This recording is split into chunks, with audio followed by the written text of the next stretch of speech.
আপনি যদি কখনো অস্ট্রেলিয়া সমুদ্র সৈকতে ঘুরতে যান তাহলে অবশ্যই এই সকল পাথর থেকে দূরে থাকবেন, না হলে আপনার জীবনও যেতে পারে।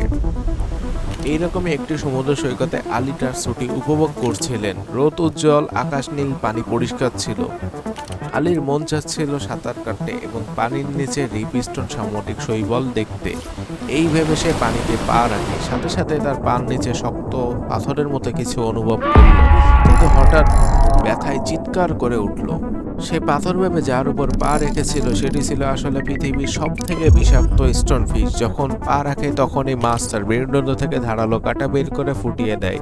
এটি কোনো সাধারণ কাঁটা না, এর কাঁটায় রয়েছে প্রাণঘাতী বিষ, যেটি বিষধর সাপের কামড়ের মতোই যন্ত্রণাদায়ক। এরপর সে দ্রুত পাশের হসপিটালে ভর্তি হয়। তার পা ফুলে নীল রং ধারণ করেছিল। ডাক্তাররা গরম পানি দিয়ে ক্ষতস্থান পরিষ্কার করে তাকে অ্যান্টিভেনম দেয়। এরপরে সে সুস্থ হয়। স্টোনফিশের পিঠে 13টি ধারালো বিষাক্ত কাঁটা রয়েছে। স্টোনফিশ এটি সাধারণত নিম্ন গভীরতায় পাওয়া যায়, 0 থেকে 40 মিটারের স্টোনফিশের উপকূল রেখা।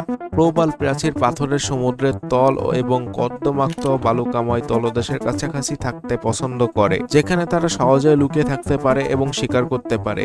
বেশিরভাগ স্টোনফিশ দেখা যায় অস্ট্রেলিয়া, ইন্দোনেশিয়া, ফিলিপিন, থাইল্যান্ডে।